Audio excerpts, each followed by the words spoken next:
saya bernazar tawaf, namun tawafnya nggak berpakaian, sekarang jangan lakukan.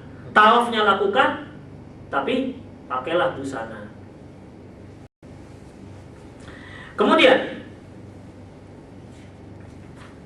nazar yang lain, bagaimana? Bolehkah kita menyelesaikan nazar orang yang sudah meninggal?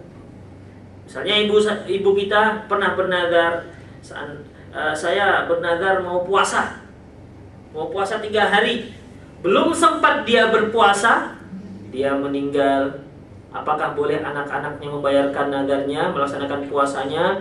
Boleh, sebagaimana hadis yang diriwayatkan oleh Imam Bukhari dan Muslim, di mana dari Ibnu Abbas, anna imra'atan ja'a ila Nabi SAW, seorang wanita datang kepada Nabi SAW, faqalat, dan dia berkata, inna ummi matat wa 'alaiha shaumun min nadharin afa asumu anha. Sesungguhnya ibuku meninggal sementara dia masih punya hutang puasa nazar. Apakah aku boleh yang melaksanakan puasa tersebut? Faqala lahan Nabi sallallahu alaihi wasallam, atas Nabi SAW bersabda, ara'aiti law kana ala ummiki dainun faqadaitihi akana tuaddi dzalika anha. Bagaimana menurutmu seandainya ibumu punya hutang, apakah yang belum dibayar, apakah kamu akan membayarkannya? Faqalat, wanita ini mengatakan, "Naam, iya ya Rasulullah." Fasumi an ummik, silahkan laksanakan puasa nazar ibumu. Silahkan puasa nazar ibumu. Oleh karena itu, kalau seseorang punya hutang puasa, kalau seandainya puasanya itu puasa wajib, puasa Ramadan, maka belum sempat dibayar. Misalnya seorang wanita haid 7 hari belum sempat bayar, bulan Syawal, kemudian Dzulqa'dah, Dzulhijjah meninggal dia, sementara belum bayar hutang yang 7 hari.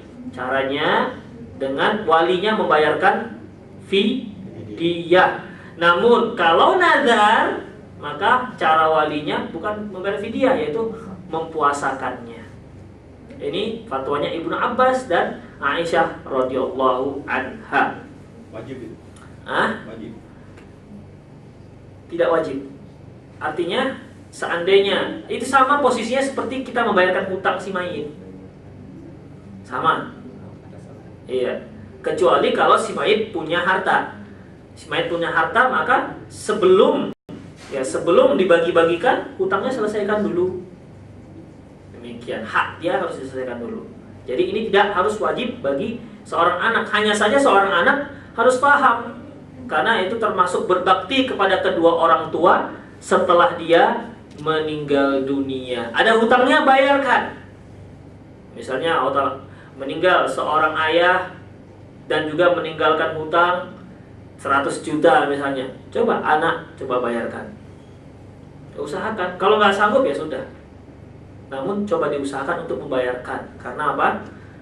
Karena ya seorang itu ya urusannya akan terkatung-katung sampai dia membayar hutangnya. Bagaimana cara membayar hutangnya? Kalau dia punya hartanya dulu dijual. Dia punya rumahnya dulu dijual. Baru sisanya dibagi-bagikan ke ahli waris.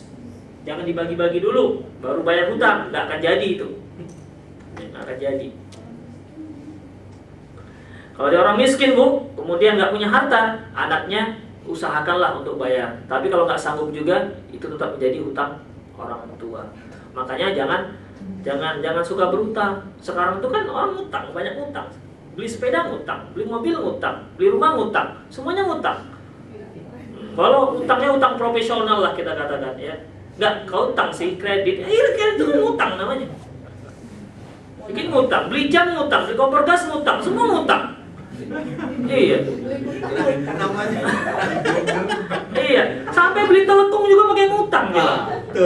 Pegawai staff Indosat beli telekom ngutang. Nyicil, coba. Ngutang aja. Ngutang namanya itu. Kalau belum lunas berarti ngutang. Kan biar silaturahmi. Silaturahminya panjang. Gimana? Silaturahminya panjang. Oh gitu ya.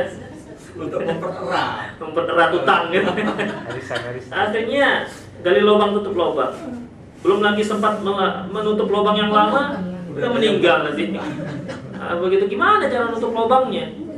Akhirnya wafat seorang ayah meninggalkan hutang. Kasihan sekali yang ditinggalkan. Apa hutang nih? Kulkas, hutang. Ibu-ibu biasa suka yang hutang-hutang. Nah, biasanya, kecuali ibu sini enggak, ibu sini kontak semua biasanya. Iya, nanti sepatu hutang. Setiap ada yang datang nawarkan hutang, priok hutang. Ini bu, ada priok bagus, gak apa-apa, cicil 1 minggu 5.000, hutang namanya. Padahal dia bisa beli kontan, kenapa nggak? Kenapa nggak kontan? Hutang aja senangnya. Seni itu seni. Ya boleh, bukan nggak boleh bu, boleh. Ya hutang itu boleh, tapi hati-hati, jangan tukang hutang. Kalau hanya untuk seni itu. Nah, Rasulullah juga berhutang, ya Rasulullah juga berhutang. Namun hutang itu untuk hal-hal yang memang kita untuk hal-hal yang penting. Kalau kita bisa beli kontan, kenapa nggak beli kontan? Oh, terbalik bu ya. Nanti sanksikan itu tadi. Kalau nggak sempat bayar meninggal, itu. Atau janji dengan dia, Pak, ini kredit. Tapi kalau seandainya saya meninggal, kredit belum selesai, jangan lunas ya. Gitu aja bu. Nah, coba gitu aja supaya lebih. Saya tukang kredit dulu. Tapi biasanya gitu sih. Hah? Biasanya gitu kalau yang udah meninggal terus yang punya utang tadi udah langsung ikhlas itu biasanya. Itu ridho Pak, rela tapi dongkol. Karena mau nuntut siapa lagi? Ya harus ikhlas, mau macam mana lagi coba? Siapa yang digugat?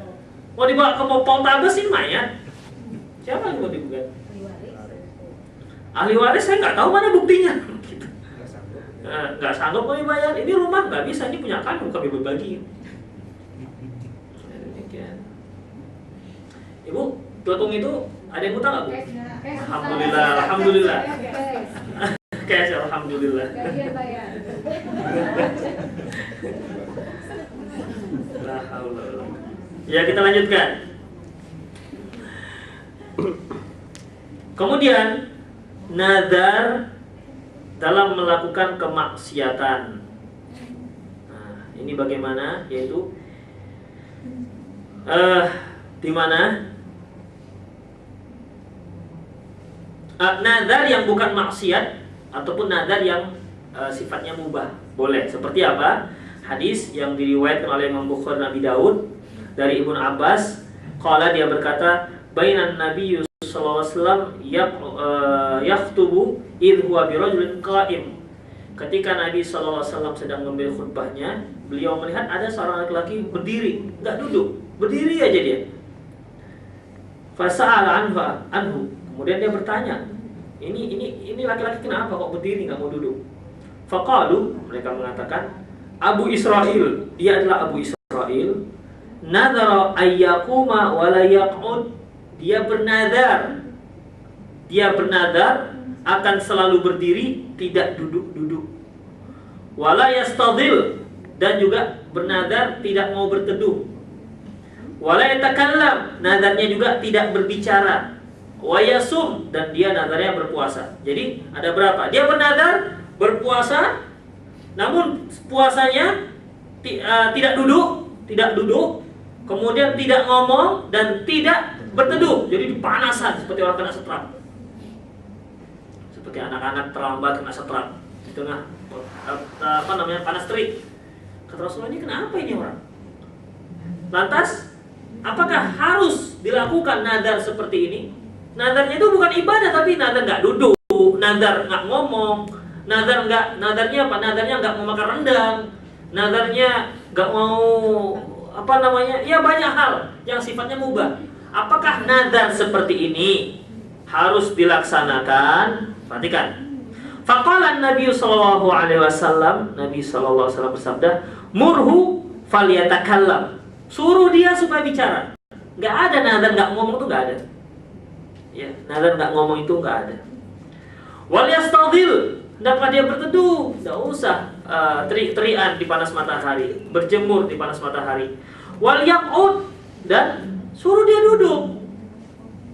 Wal yutimma saumahu, dan sempurnakan puasanya. Jadi dia nadarnya tadi tidak duduk, tidak berbicara, tidak berteduh dan berpuasa.